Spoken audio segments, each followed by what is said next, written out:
So, how to get started with culturally responsive teaching in your music program?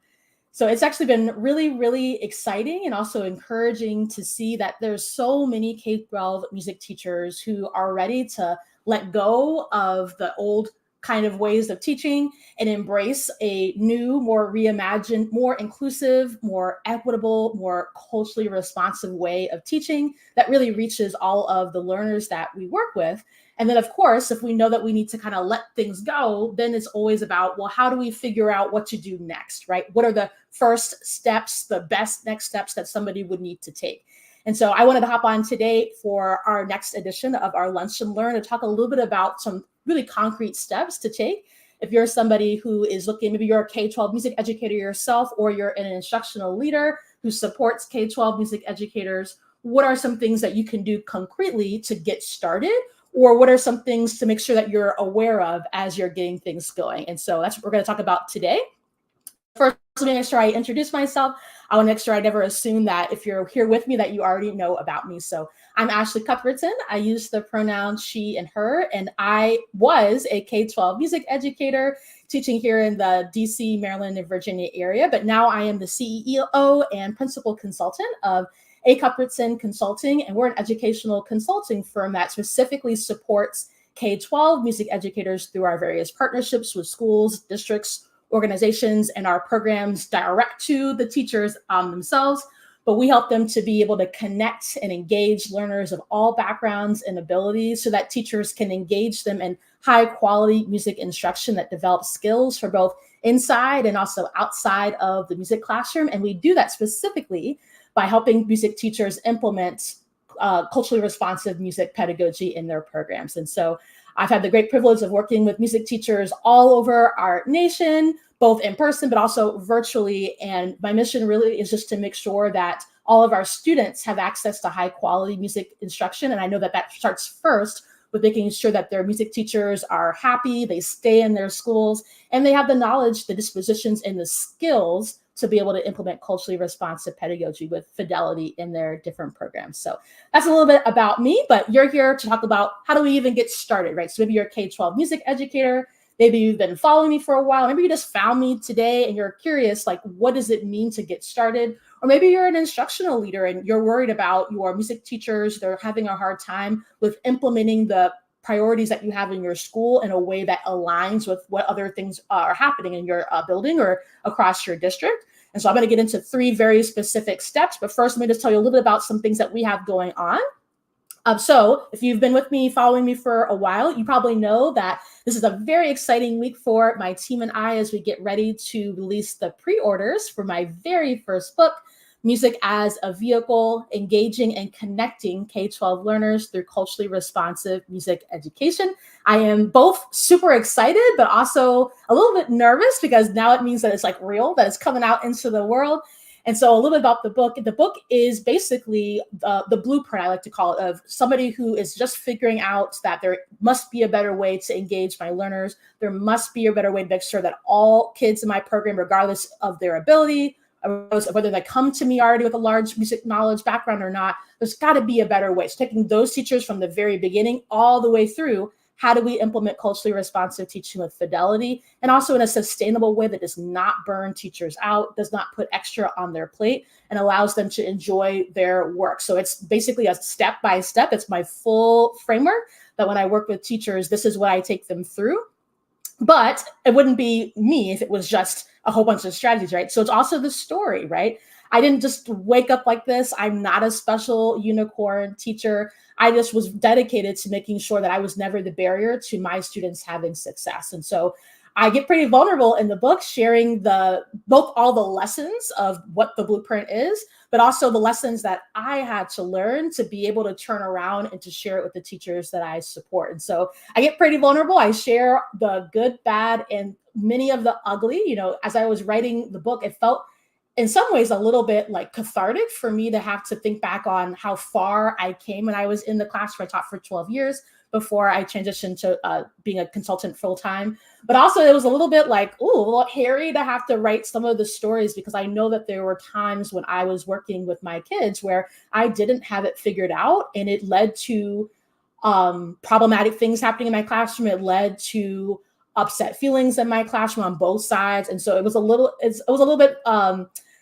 cathartic, I guess, for me to write those stories. And so I get pretty vulnerable because I know that by me sharing my story, by me being honest about the road, all the things that happened on my road, it's going to help another teacher who feels that maybe they are alone to know that you're not alone. You're not. So that's coming on Friday, Black Friday. We're getting in on all the excitement. It is the Black Friday pre-order book bundle. And so for 3 days only, starting this Friday, November 24th, you'll be able to pre-order the book. The hard copy will be released in March, but we're starting pre-orders now so that we know, how many copies we got to get in this first run. So you'll be able to get a pre-order copy of the book. Everybody who pre-orders will also get a signed copy from me. And so if you pre-order, you'll be able to get a signed copy. And then also I'm opening up my vault to be able to access one of 5. I picked 5 PD recordings from our vault that are only going to be available in these single ways if you pre-order the book during these 3 days. And it's at a stupidly, ridiculously low rate. And so if you've been wanting to work with me and price has been a factor, I suggest you get on my email list right now. The link is in my bio if you're on Instagram. The link here, folks on Facebook, LinkedIn, and YouTube. It's just my website, ashleycuthbertson.com. So make sure and scroll all the way down to the bottom to get onto the email list. So make sure that you get notified, because it's only going to be for those 3 days that those workshops will be available for the price that they are. Typically, they're only available as a part of my library subscription, or if you're in my cohort, my course. And so if that's something that you've been waiting to figure out how you're going to make that work, make sure that you are on my email list today so that you can get those notifications on Friday. Speaking of the library, we also have, for those of you who are wondering how to get more support, be it you're a K-12 teacher, you're an instructional leader looking for professional learning for your music teachers, on our website, we also have our Responsive Music Educator Library, which is a year subscription, or just now we switched over to also a monthly subscription, so you can decide which way works best for you. And it has just a few of our most kind of fundamental workshops to get somebody started who's looking for some guidance before they're ready to jump into our full course, the Foundations of Culturally Responsive Music Education, which that enrollment also will be opening up very soon. So that's what we got going on. So if you're looking for some additional support past this live, that's where you can find it. Just go ahead to my website, ashleycuthbertson.com, and all the information that you would need is right there. So let's get into it. So today we're talking about 3 specific steps, good steps to start with, of how do we get started with culturally responsive music education. And so the first step is actually, you got to start with critical self-reflection. So I get requests to work with school districts and organizations all the time. Most of the time when people come to me, they're asking for guidance around how do I be more culturally responsive with my repertoire. And I put quotes on purpose. They are looking for how can we find concert programming that's going to be more culturally responsive? How can I deliver lessons that's more culturally responsive? And the reality is, very easily, I could give you all kinds of recommendations for repertoire. Very easily, I could give you all kinds of different strategies. But here's the thing.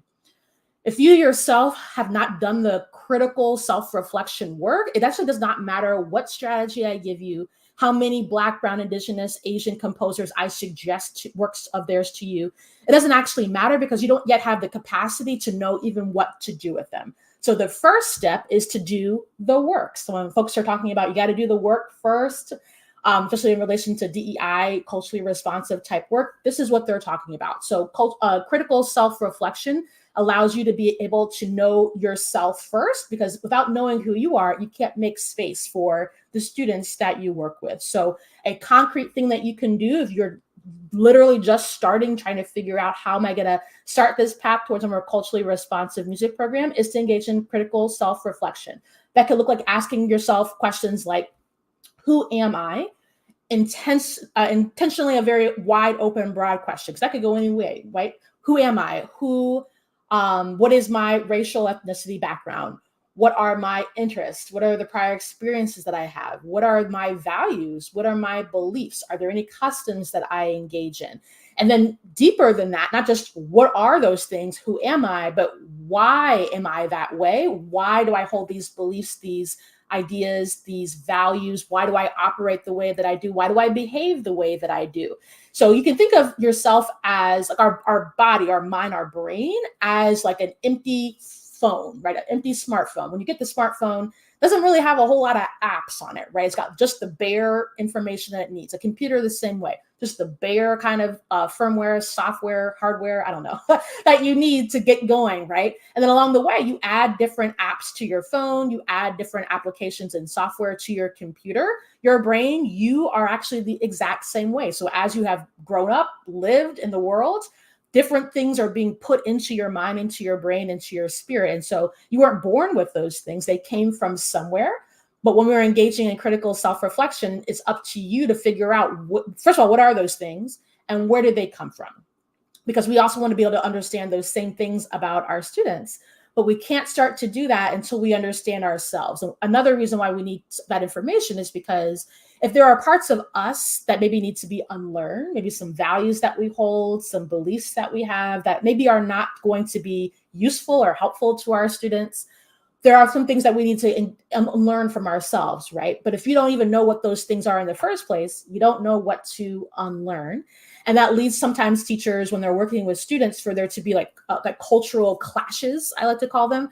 And the cultural clashes aren't just because of race and ethnicity. Let me be very clear, because culture is not just race and ethnicity, but it may literally be that you believe something that is contrary to what a student believes. But if you don't understand that that is what's happening, that's what the friction is coming from, then you may engage in things that are not going to be helpful for that student. You might unintentionally punish the student just for being who they are because you don't understand those things. So the first step, and I think really the hardest step, because it requires you to be honest with yourself, to be really honest about who you are, how you came to be that way, what you believe, what you value, why you behave the way you behave. It can be very easy to not engage in this work, but without engaging in this work, you really can't go further on. Like I said, I can give you repertoire suggestions. That's easy. I can give you strategies. That's also easy. But you won't know what to do with them until you understand yourself first. So that is the very, very first step of you have to engage in some critical self-reflection. And there's lots of different ways that you can do that. There's some really wonderful books. I know one book that I really enjoyed when myself was kind of thinking about some of these ideas. I know Dr. Bettina Love has a new book that she just released, but her first one, We Want to Do More Than Survive. Abolitionist Teaching in the Pursuit of Educational Justice, I believe is the title of that book. I really found a lot of great value. So if you're looking for a concrete resource to look into, that would be my first recommendation, is to check out Dr. Love's book. She has an additional one that she just released, but that very first one is also so good. And I think it's really approachable. So if that's a resource that could be useful for you, definitely look that up. Not getting paid to endorse that. I think it's a great resource. And I think her work is really, really useful to all of us as people, not just educators. That's the first step. You got to engage in some critical self-reflection. I see a few folks joining us. So if you're just popping on today's Lunch and Learn, we're getting into how do we get started with culturally responsive teaching in music programs. And I just shared the first step, which is you have to engage in critical self-reflection.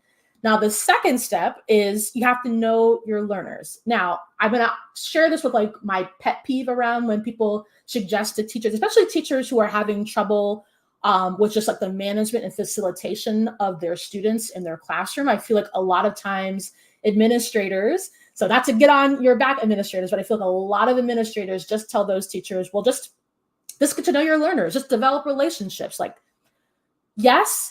And just telling a teacher, especially a teacher who is really having a hard time and who's struggling and who probably is trying to get to know their students, just telling them to have a relationship, just telling them to get to know their students does not give them any sort of actionable strategy or an actionable path to know exactly what to do. And so I think sometimes the frustration that music educators, and I know I felt this frustration myself when I had been given that advice many times for administrators that sometimes I think maybe you're not sure what to do with us as music teachers. Like, you're not sure what it may look like, but I think it's actually quite detrimental to tell, especially a struggling teacher who is really working hard, who as music teachers, I believe we are the hardest working folks, right? We're up in the school building before contract hours. We're working hard all day. We're staying after school with rehearsals. We often are working on the weekends, doing different festivals and things with our kids.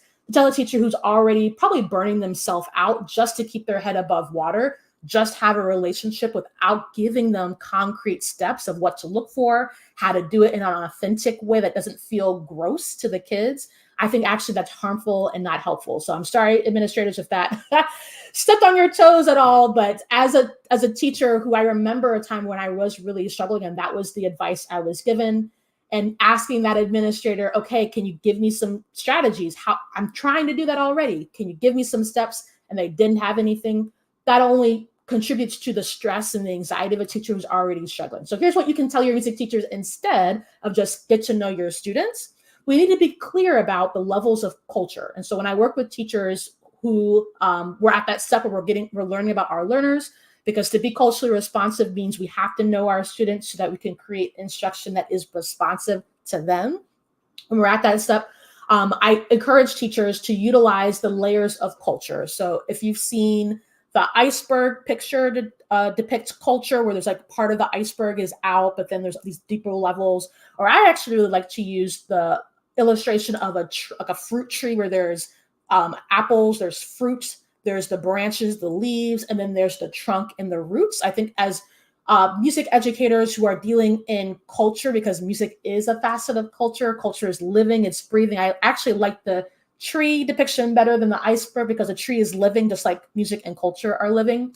And so when we utilize the layers of culture, we can use that as kind of a guide to help us to understand how do we get to know students. So that top layer of culture, the concrete or the like visible, the tangible stuff, that's the food, customs, celebrations. It's the easy stuff. And then as a music teacher, if you're not careful, music itself can stay at that surface concrete level. That's like the apple off the tree. It's the easiest low-hanging fruit I can grab is just to teach a song from a culture, right? If we're not careful, we can stay at that level. But that's where we start, right? So when you're getting to know your students, you don't want to go right to asking like, what's your religion? What's your value? What do you We don't want to do that. That's scary and risky, and nobody wants to do that. So we start at the top. We ask questions about interests, ask questions about their preferences, allow them to share the pieces that they're comfortable with, because at this stage of getting to know your learners, you're just developing trust and you're demonstrating through your actions that kids can trust you and that taking risks in your presence in your program is okay. And that it doesn't have to be so scary. But we start at the surface level. We don't jump all the way to the depths of the tree, the roots. We start at that surface place, right?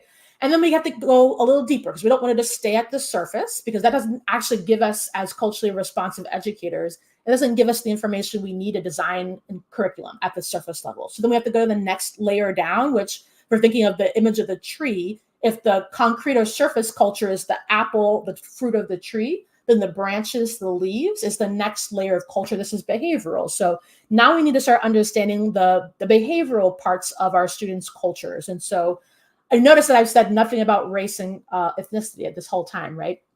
So now we need to understand things like what motivates them to behave or to act the way that they act. And I'm being very purposeful in saying the word behave. Sometimes I think in my, so my foundations core, our fall core is going right now. And a couple of weeks ago, we had this discussion around colloquially in our United States culture, we use the word behavior, but behavior does not necessarily, behavior is a neutral word, but we use it usually meaning negative behavior, but behavior can be negative, it can be positive, right? And so I'm particularly saying behavior and not negative or positive, because we need to understand behavior, period. Why are students motivated to behave the way that they're behaving, be it a positive or a negative? We also need to understand some things like family structures and how the interplay of their families are working. We also need to understand language and how language is used. Direct, indirect communication and things like that, right? So we have to get beyond just the, what are my kids like and what are they interested in? Now we need to get into the behavior part of their culture, and we need to understand those things as well. And then the deepest part of culture, so this is the trunk of the tree, this is the roots in the ground. Now we have to understand, what are their beliefs? What are their values? What's their worldview, spirituality, those kinds of things. That's really the most important things that we need to know, because that's really what helps us to create the most culturally responsive instruction, the most culturally responsive concert programming from our students when we can get to that deeper level. But once again, we don't start at the top, right? We do start at the top, and then we work our way down to the roots, from concrete surface to behavioral to symbolic. I don't think I said that. Symbolic level of culture is that deepest part. We don't want to jump all the way down to symbolic culture with kids who have not developed trust with us, because it's very risky to talk about your worldview, your beliefs, your values, really what makes you who you are. It's very risky to talk about that with somebody who you have not developed trust with yet. So when you're getting to know your learners, I encourage you to think about the levels of culture as you're developing the understandings about them. Don't just ask them, what do they like? What do they prefer? What do they do over the weekend? Yes, ask those questions, but then how can you work down to the other layers of culture as you develop trust, as kids feel that they can take more risks with you? So I saw a couple more people jump in. Hey, let me know that you're here in the comments. Today's Lunch and Learn, we're talking about how to get started with culturally responsive teaching in music programs. And so I was just sharing the second step. The first step was engage in critical self-reflection. The second one was get to know your learners. And if you were here with me a few minutes ago, I shared my annoyance with the typical advice to teachers, especially teachers who are struggling to just get to know your learners. And I shared some very clear steps. And so this will be available for replay. And so if you missed that part, definitely go back. Because I think a lot of the frustration that a lot of music teachers feel when folks just say, get to know your learners, is that there's no actionable information about that. And so I just gave you some actionable information about that. So make sure you check that out. And I see a question. Hi, Amy. Amy is asking, how do we do that when we see them for such a short amount of time? Sometimes we see students twice a month. I love this question, Amy, and thank you for asking. So the reality is, a lot of times we get so caught up in the lack of time that we have as music teachers. I taught K through 12, but I spent many years at the elementary level teaching kids twice a week, once a week. So I totally get it. Our time is limited. And the most important thing that we can do is to set a firm foundation for our kids. And so I think we get so caught up in the curriculum, and we got to teach this, and we got to teach that, we got to prepare for this and for that. And we forget that actually all those other things will come so much easier when we have a firm foundation set with our kids, when we have a firm foundation for understanding who they are, when we have a firm foundation for, then we know who they are. Now we know how to create instructions. So we're not spinning our wheels, just like throwing spaghetti at the wall, hoping that this activity will work or hoping that this piece of repertoire will engage them. Actually, you do this work first, and then you know what's going to work for them. So you don't have to waste time trying this, trying that, trying this, trying that. You know it's going to work because you've taken the time to get to know them. And so I know there's the pressure to like follow pacing guides in some places. I know there's the pressure to cover the standards, but I actually argue that, first of all, covering the standards does not mean your kids learn the standards. And you are going to save yourself so much more time, frustration, and energy when you lay a firm foundation first and then get to the curriculum later. So Amy, let me know if that, oh, I see.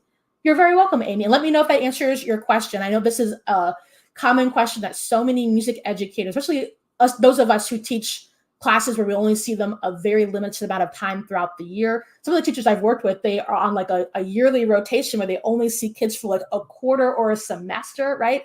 The time is limited, and we make better use of our time when we do these things first before we get into the curriculum. So thank you for that question.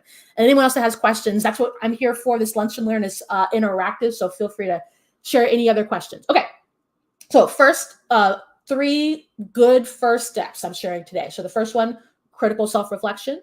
Second one, you got to know who your students are, right? That's the foundation. And then the third is you have to develop co-partnership with your kids.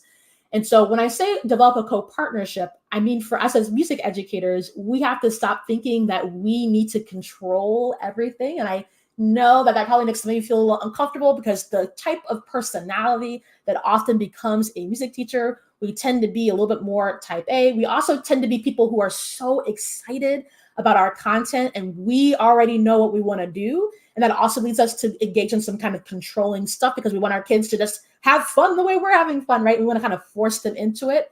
But actually think of yourself, right? In situations where you feel like you had autonomy and agency, you feel like you have the ability to have choice, not the contrived choice that often adults give kids, where we have already made the choice and then we just give them the options. I mean, true choice, not just do you want A or B, but what do you want to do? Real choice, not the contrived things.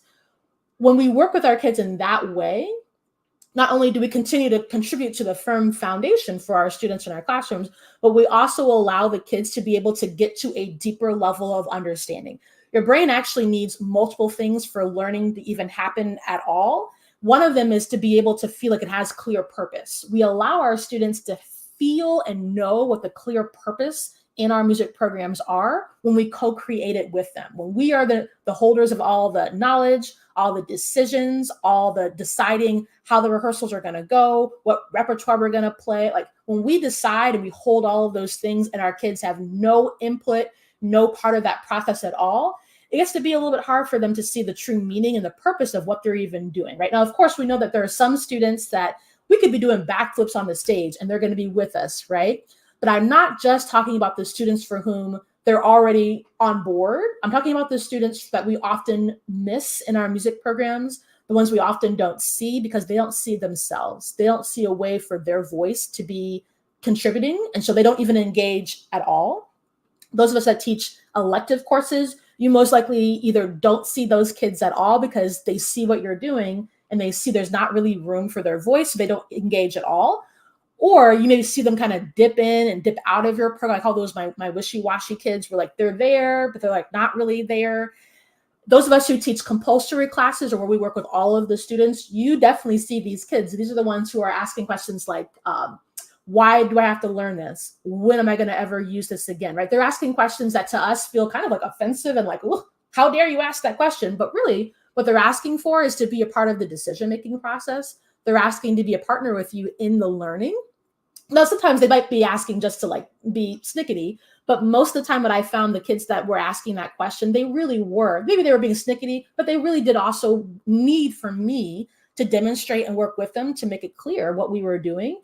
And that required me to have to give up the power and to work in co-partnership with my students. So what could that mean? That could be as simple as, instead of you walking into your band program at the beginning of the year, already having all the repertoire decided, all the concerts decided, all of the festivals that you're going to take your kids to decided, instead of coming with all these decisions already made, can you come with a loose plan and can you work on deciding what makes most sense for that band group, that ensemble at that time, that year, and work with the kids to be able to figure out what makes most sense for us? What do we want to do? It could also look as simple as for my elementary teacher friends, instead of you coming in already with all these rules, expectations already decided, can you co-create what the expectations in your music program, in your music class are going to be with the kids? Also, here's a pro tip about that. For students who are having a hard time engaging in like a safe, appropriate raise, when they are a part of the decision-making process as far as what the expectations are, it's very easy to say, well, I noticed that you pushed John.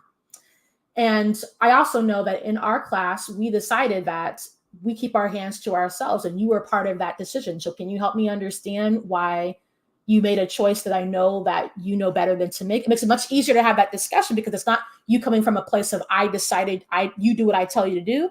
It's from a place of we collectively decided this and now we have to hold each other accountable for what we decided that we're going to do. So that's the third step to getting started, is making sure that you work in co-partnership with your students. And then I see Amy had another question. Thank you for your questions, Amy. Oh, but I see another question over here on Facebook. I'm going to come back to you in just a second. So Amy on Instagram is asking, can you give an example of how we do these things? And of course, Amy, I was talking, so I'm not sure when you asked that question. Amy, can you let me know in the comments, when you say these things, which things? Was I talking about knowing your learners, or was I in partnership? I saw things happening, but I got off on a tangent, so I forget. So can you let me know what do you mean by these things? And then I see Laura on Facebook. Hi, Laura. Laura is asking, how do you do this when you have a big mix of cultures? And Laura, same question to you. When you say this, give me a little more information about what you mean by this. While you're doing that, one thing I will say, in case you missed it earlier, culture is not just race and ethnicity. And so what was it? Was it maybe, we just did a virtual workshop a couple weeks ago on cultural proficiency for music educators. I don't know if I see any of my folks who were with me that day. By the way, that's going to be one of the workshops that'll be open from the vaults on Friday. So if you're interested in engaging in that workshop, you'll be able to watch it if you get the pre-order of the book Friday, Saturday, or Sunday. But anyway, and so one of the things that came up during that workshop that we were talking about, so Cultural Proficiency for Music Educators is a workshop that's actually one module of my bigger foundations course. Just the cultural proficiency part, we get into understanding what is the continuum of cultural proficiency. As music educators, how does it manifest for us? And then also, what can we do as music educators to make sure that we are on the cultural proficient side of the continuum and not the cultural destructive side of the continuum? And so one of the things that came up that was really interesting, and I am reminded of it, so I remember saying, like, ooh, that's like a tweet. That's a social media post. One of the teachers asked me, well, when you have, kind of what Laura's asking, when you have a lot of different cultures in your program, in your class, like how do you manage the different needs and expectations of all these different cultures? And so, and the teacher gave the example of, like, for instance, that teacher herself identifies she is somebody who, I guess, biracial. She is two different races. And she was saying that me, myself, I struggle with that. Actually, and I'll say it again, culture is not race and ethnicity. Culture is the common value systems and beliefs of a group of people. And how does a group of people have common value systems and beliefs? Well, they have common prior knowledge, common prior experiences, and common interests, right? That's how culture comes to be. And so when you have a mix of cultures, oftentimes when teachers are asking me that, they're asking about, what do I do when I have a mix of race and ethnicities in my classroom? But the reality is you always have a multicultural classroom, because all the time, unless you have, I don't know, only one student. And even then I would argue that within one person, you can have multiple cultures of things happening, right? I both ascribe to like a culture of, I'm a woman. So there's some aspects of women culture that I ascribe to. I'm also Black. There's some aspects of Black culture I ascribe to. I'm an educator. I'm a music educator. These are all different values and beliefs that groups of people that I plug into, I would say that I share with. And so I argued, actually, in that workshop, I was like, actually, I think we're all always teaching multicultural classrooms all the time. But I think we're missing that fact because we're so focused on racial and ethnicity diversity that we're not accounting for all the myriad of identities that make up the kids that are in our program. And so, I see Laura said, how do you choose music, for example, when you have a big mix of cultures? I know, for example, that I would want to expose kids to lots of different music, but is it more than that? Absolutely, Laura. And I love that you asked that question, because it is both my favorite thing to talk about with music teachers, and it is also my biggest pet peeve. Culturally responsive teaching is actually not about the repertoire choice at all. So it's not about diversifying repertoire. It's not about Black, Brown, Indigenous, and Asian composers. Now, we do want to make sure, as you said, Laura, that we expose our kids to lots of different ways of making music, lots of different identities of people who make music. Yes. And culturally responsive teaching calls for us as the educator to be able to create instruction. For us as music teachers, that's like concert programming and things, be able to create those things because we understand the cultural frames of reference of our students, which is not just their race and ethnicity. It's all of their prior knowledge, their experiences, their interests. I don't know, Laura, if you were with me earlier when I was talking about the second step of when you're just getting started to know your learners, means we have to understand the levels of culture and how can we move through the levels of culture as we are learning about our kids in a less risky way, a way that allows them to develop trust. And then we go to the next step. So when we're developing culturally responsive music, educational instructional plans, concert programming, we need to understand those things about our kids, understanding the obvious things, interests, preferences, but we also need to understand like behavior, both positive and negative, because the word behavior is actually a neutral word. We need to understand their values and their beliefs.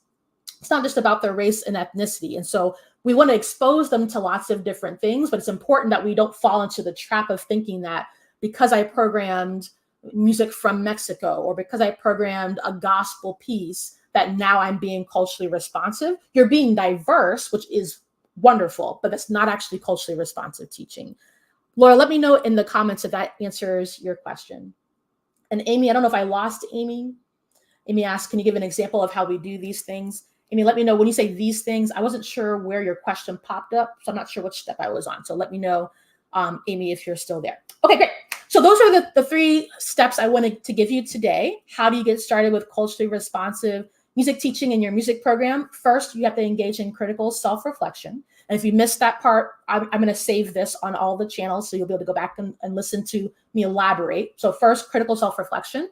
Second, you need to know your learners. And I went very specifically into that because I am very bothered when people just tell you to have a relationship, because I know that does not solve the problem that so many of us who are struggling have. And I remember when I was a struggling teacher and someone just said, well, have a relationship. Well, what does that mean, right? So I gave very specifically what you can do. And then third, you have to develop co-partnership with your learners. You can't walk into your program having made all the decisions and then think that it's going to be responsive to who you have in front of you. So those are the 3 steps that I wanted to give you. I'm going to hang on for another few minutes. So if you have any questions about that or questions in general, drop them in the comments. I'm going to stay on for a little bit to answer some questions. In case you missed it, I also shared a couple of announcements that me and my team at A. Cuthbertson Consulting have going on. So very exciting week. We have the pre-orders are opening on Black Friday, November 24th for my first book, Music as a Vehicle, Connecting and Engaging K-12 Learners Through Culturally Responsive Music Education. I'm both super excited, but also a little nervous because I both shared the blueprint for culturally responsive music education. So I share what are the steps. Some of those steps you'll recognize because I just shared 3 of them today, but I share the steps of how do you go from someone who is looking to move away from the traditional ways of teaching that we know don't provide support for all of our kids, all the way through how do I sustainably implement culturally responsive practices without burning myself out, without adding extra to my plate. And it wouldn't be me if there wasn't some story. So I share all the lessons, but I also share the lessons that I had to learn along the way that allowed me to be able to know the things that I know. I did not wake up like this. I'm not a special unicorn teacher.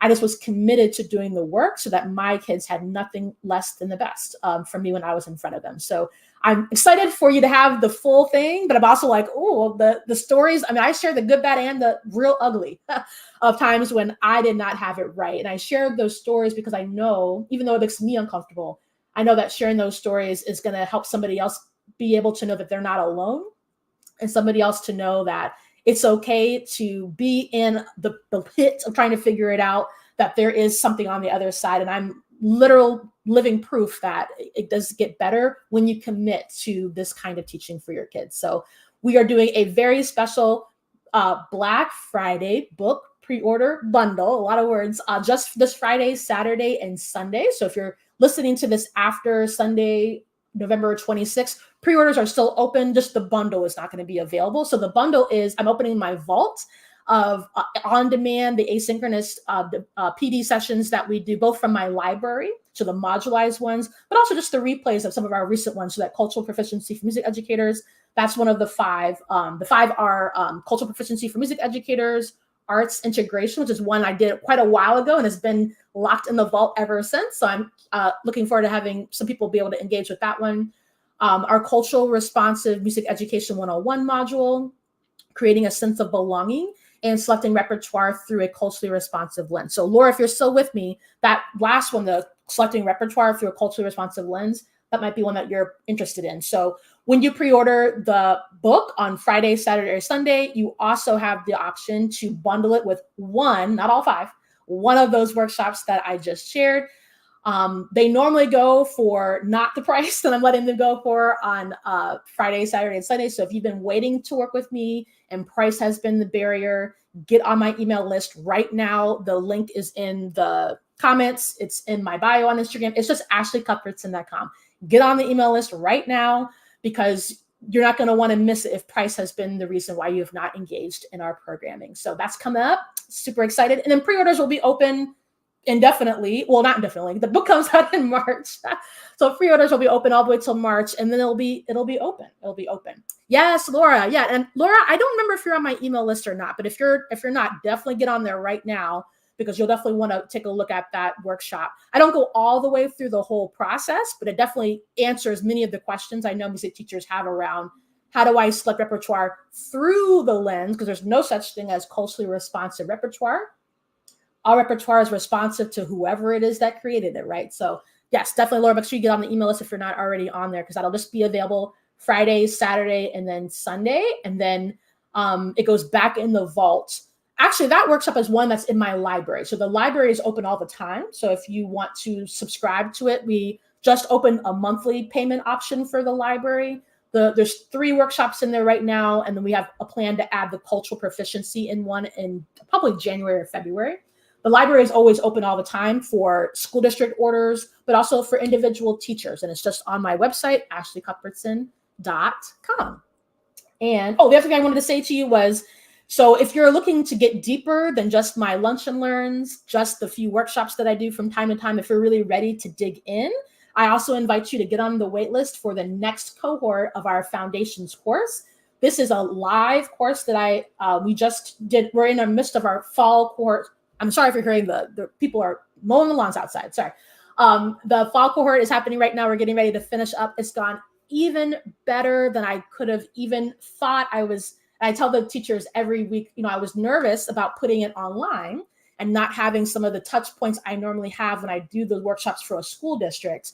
But they just jumped right in, full feet, whole body. We've had such great conversations, and the feedback already has been amazing. So I wanted to lower the barrier of entry to being able to get the full solution, which is my full framework.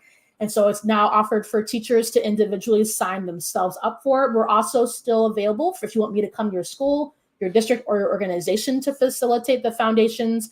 It's more of a workshop series when I do it for like a school district. Or if you're a school district and you have 3 or 4 teachers who are really ready to get in deep, then I suggest that you let me know, because we also have a group rate for larger groups of teachers that want to secure their seat. In winter, our winter cohort, which will start on, I think it's February 17th, we kick off. I'm only taking 15 teachers, because the fall cohort, and I agree, we really like having the small group attention. It really allows me to coach a little bit better. And it also allows us to be able to create belonging amongst our group beyond just the sessions that we get to have. So I'm only taking 15. And I've already pre-sold several of those seats to teachers that I knew were not able to join us in the fall. So they've already secured their seats in the winter. So it's I don't know the number, but it's not 15. So if you're interested at all, send me a DM. I'd be happy to share more, or just go to my website, ashleycuthbertson.com. There's a link to all of our PD, and then the wait list is already open for those of you who know that you're interested. The wait list will get special dibs on those seats at a special rate before I open it to the public. I believe it's December either 11th or 12th is when our launch for that will be. So you got another couple weeks if you want to get on the wait list. That's on my website as well. All right. I don't see any other questions. Laura, yes, I'm so excited that you'll get to get your hands on that on Friday. I don't see any other questions. And so I'm going to hop off for the day. I hope you got great value from this edition of our Lunch and Learn. I pop up on Wednesday, usually Wednesdays at 1:00 from time to time to share a little bit of information with you all that I know are looking to be able to better support your students and better support the K-12 music educators at your school. So let me know. And also let me know if there's any particular topics that you want me to get into for next time. I know one topic I haven't gotten into quite yet is the actual instructional piece. Like, how do you create a concert program? How do you create a unit plan? So I know that's probably going to be a Lunch and Learn coming up maybe next month or January. But let me know if there are particular topics you'd like me to get into. I'd love to be able to put that on the list. All right, that is all I got for you today, people. Let me know in the DMs if you have other questions. Come to my website, ashleycuthbertson.com. And I will see you all again, hopefully very soon. If you're watching the replay, let me know #replay so I know that you were engaging as well. All right, that's it. Have a wonderful rest of your day. If you're watching this during the Thanksgiving week, if you celebrate, enjoy your time off, enjoy your time with your family, or just enjoy, just living your life. And I'll see you again next time when I pop on live to do another Lunch and Learn. All right, bye everybody.